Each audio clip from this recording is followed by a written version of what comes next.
No, I apologize. I may have misspoken. Um,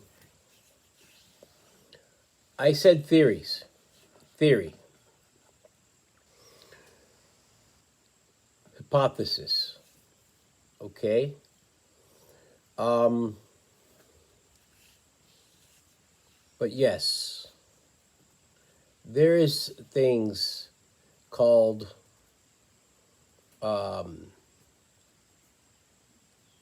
there are conspiracies, but they may be one in a thousand, one in a million. Who knows?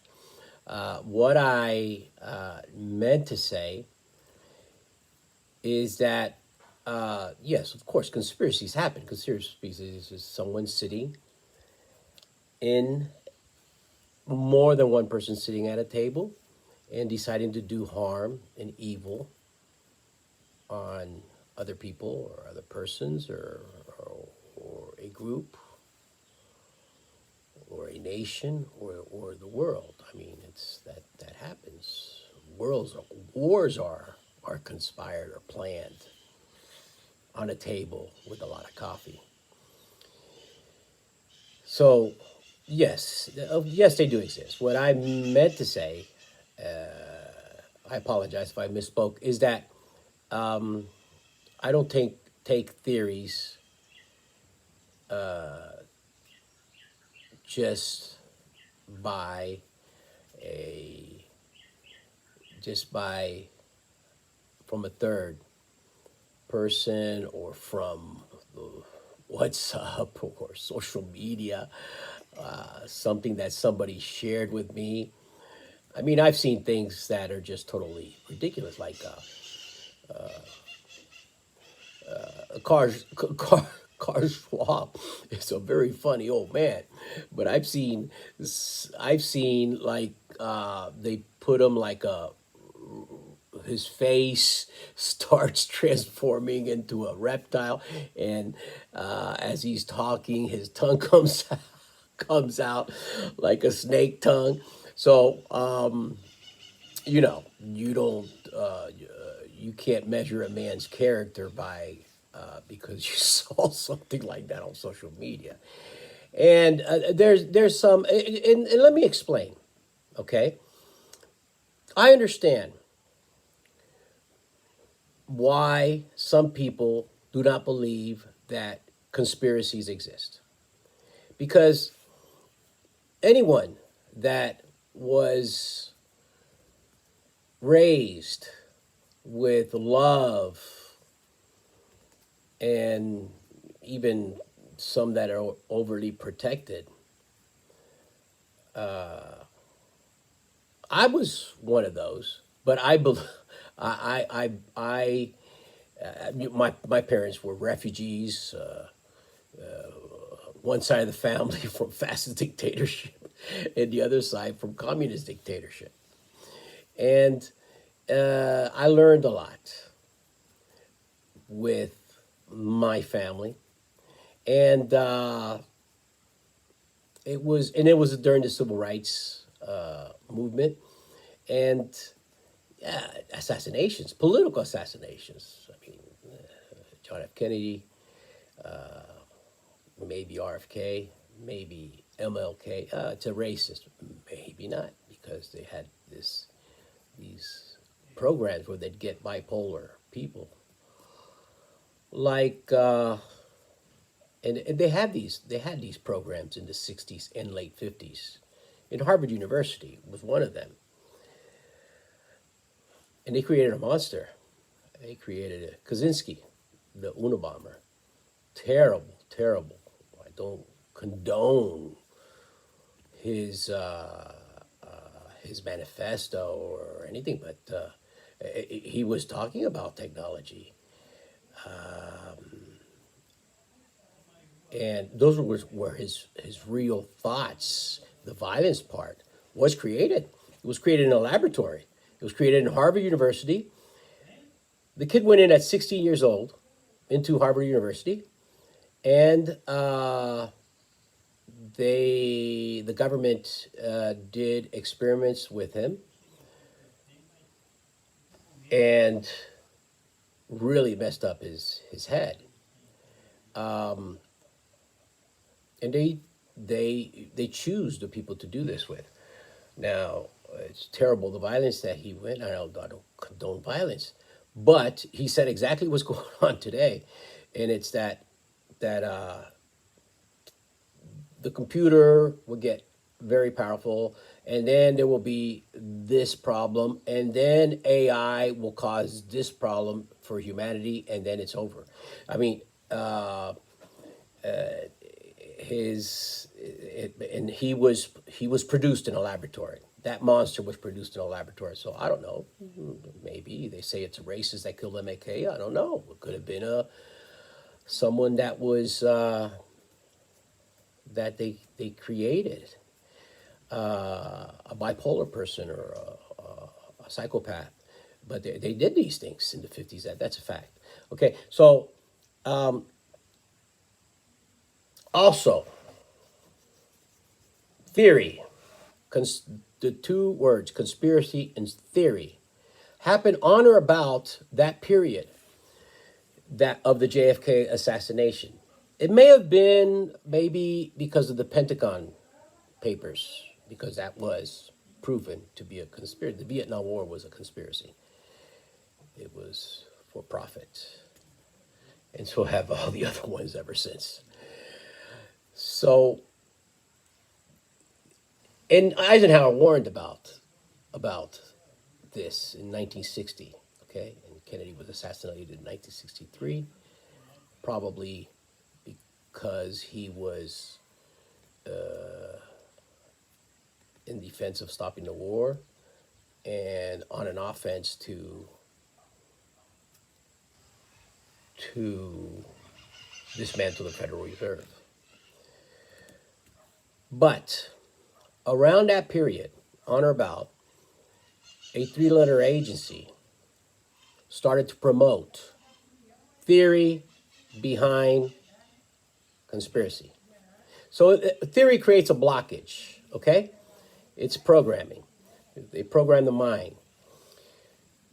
Social engineering. So they wanted that every time someone thought about JFK's assassination or any other thing that someone might have been thinking about a conspiracy, maybe those laboratory trials that they did with so many people in the 60s and the 50s. So when people start reporting this type of stuff, they wanted to create doubt in the mind. And theory creates doubt in people's mind. So that's the second word that was created and repeated and repeated and repeated in order to create doubt on conspiracies. Now, that's that's a fact, and that's how they try to control for any true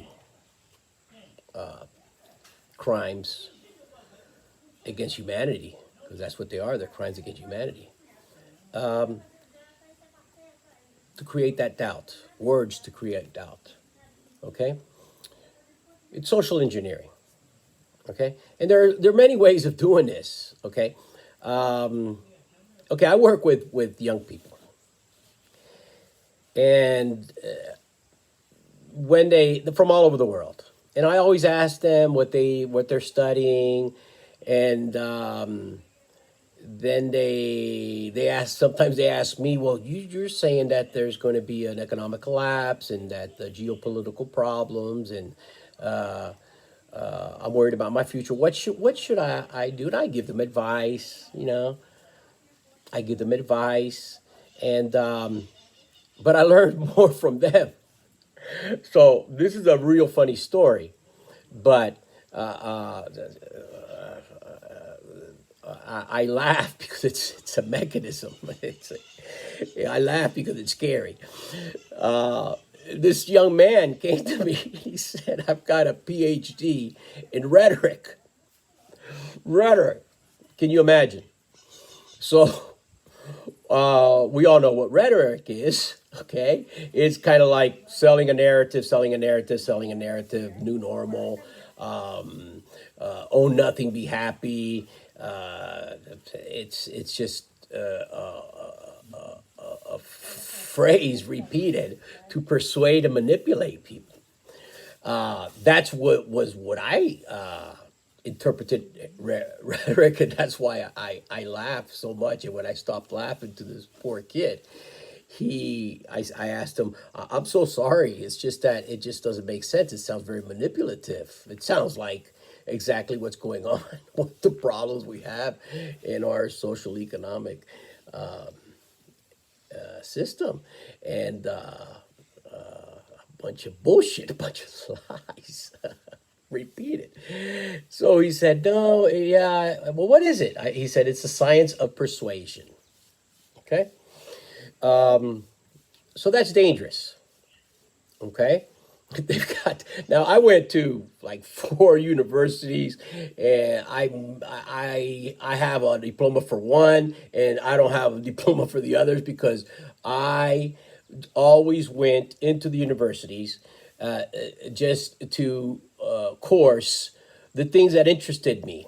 Okay, so if it was history for a couple years, if it was psychology, if it was I studied talk about programming. I studied neuro linguistic programming and courses in University of California. But that's different. That's for learning purposes. That's not to brainwash people so much. But when I was young and even older, because some of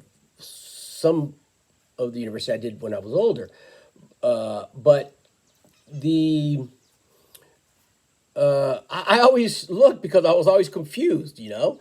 Wow, I want to see all the whole curriculum, everything that they teach here, okay, and then I'll pick what I want of interest, and then I'll just do self development and do my own thing. I don't care about diploma. Well, I never saw in any curriculum in my life did I see a major in in rhetoric.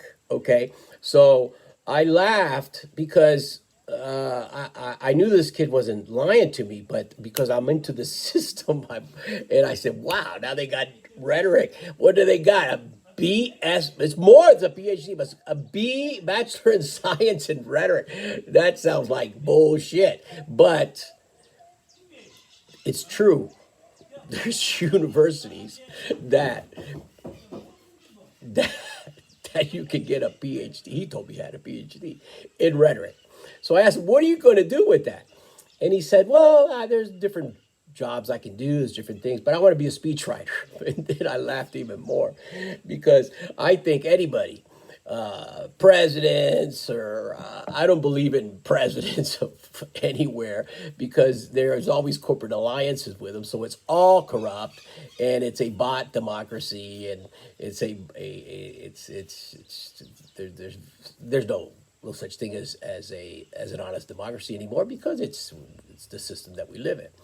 So I figured, son, but what do you want to do? And he said that I want to be a speechwriter. So, so anybody, any president, he said for like diplomats and presidents, that stuff, that kind of stuff. As in any dignitary like that picks up a piece of paper written by a PhD of rhetoric and starts just reading what someone else's ideas is really fake. So look, things are programmed. We're living under social engineering, and if you want to know, go research, and then maybe in the question and answer, look up on a search engine, any search engine, but especially Google, because Google does social engineering. See what Google says about social engineering, and you're gonna see how we are living. We've been brainwashed. I mean, we are. It's in our DNA already. It's somehow I wasn't, even though I had a loving family. I understand why these things happen. Some because I researched, some because I studied, some because intuition, but most because I know geopolitics from family. And I wasn't a stupid kid. Well, excuse me for saying stupid, because it's the love that they receive that they don't want to understand, that people sit around and plan evil. So, for example, when I was a kid, they would make me my parents my parents worked very hard, and they I knew when there was a recession, because they would they did so much for me, and they always wanted to send me to private schools. So when I was in Catholic school, for example, the it was Northern Irish nuns, so they don't believe the BS. Okay, they helped me become a little bit of a rebel. So because they were rebels, but so they didn't make me in that school like when my parents couldn't send me to that private schools, I would go to public schools, and in the public schools. It was the Cold World War. So every time the siren went off, it was a special siren, and we were supposed to hide under those flimsy desks because it was an exercise for the atomic bomb. Okay, and I would tell all my friends, listen, this is BS. There's no way. You see it in they practically have a commercial.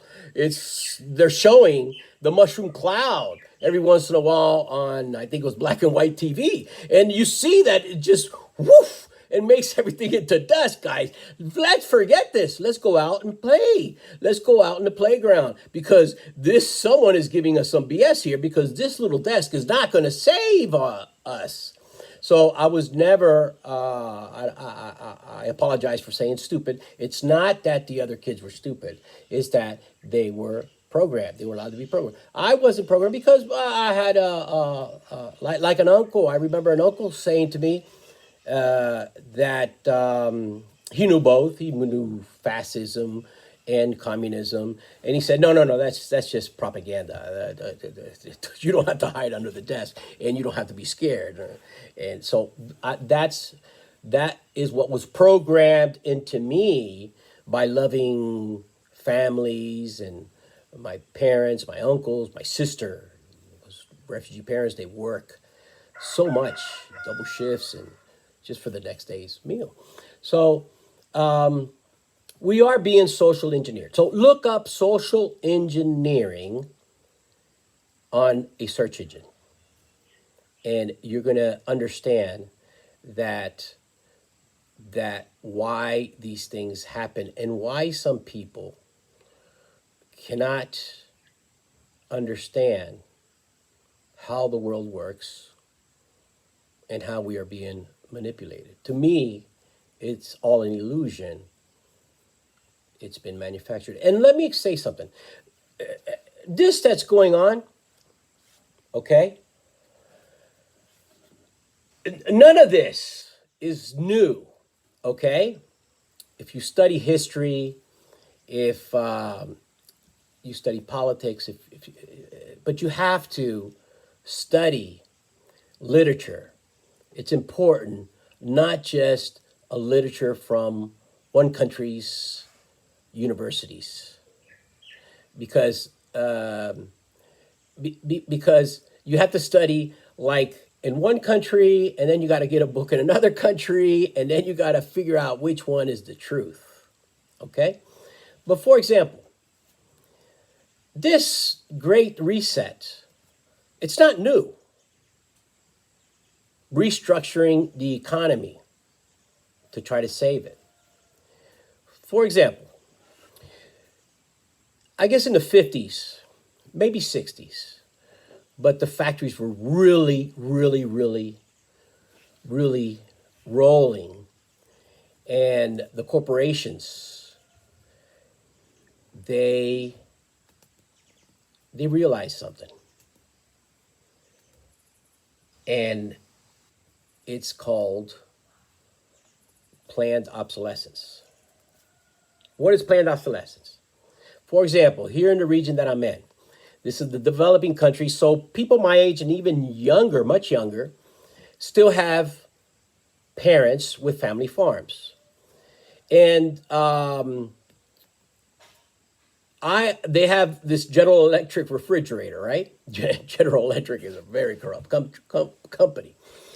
Okay, they do military contracts and stuff. Now, there's this General Electric refrigerator that was the steel in it was that thick, weighs a ton, and they're still working, still to today.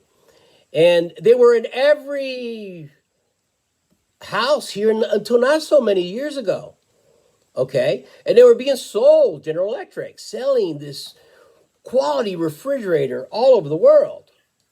But what happens is that they figured out that capitalism needs to grow. The gears need to move constantly. It can't stop. It cannot stop. So when a company produces a product, then it sells, and sales are going up. And if it doesn't sell at the beginning, they rebrand the product. We've already spoken about that, I believe. And if rebranding doesn't work, then your stockholders get mad at you. The CEO gets worried because he's got a balloon payment of millions of dollars when he quits the company. But it depends on how he produced when he was in that company. So they figured out in the 50s or the 60s, I don't know, that they had to, and they called it planned obsolescence. Products could not be made to last, okay, because they had to have residual sales. It's obvious. It's bad business because the factories cannot stop. So that's why today we have phones, we have digital equipment. It's just getting worse and worse and worse. That they have a lifespan, and they're made to break because that is what's keeping capitalism running. So the Great Reset is the same thing. Okay, they're trying to figure it out another way, except now it's really, it was criminal before, make things to break. But there's many examples of that. I just got a Volkswagen Bug, a Volkswagen Bug. It's Volkswagen's Bugs are like the only good thing that Hitler did. He called it the people's car. And you see it in movies. They're the best kind of cars for this kind of rainforest terrain because it goes through mud, clay, really slippery mud, better than any four-wheel drive. And it goes up steep hills because it has an engine in the reverse, so it is reverse. It's not front-wheel drive, but it's even better than four-wheel drives, like I say. And the steel, just like the General Electric refrigerator, the steel is very, very thick on it. So it's just so obvious that this is the first time in history that they're doing some sort of coordinated maneuver for corporations, for profit. So that's what's happening, and that's one of the things that's wrong with the system. And we have to. That's not fair trade. That's brutal capitalism. So either we fix it, brutal capitalism, and turn it into a fair capitalism, or an alternative system, a fair, a more equitable system for all.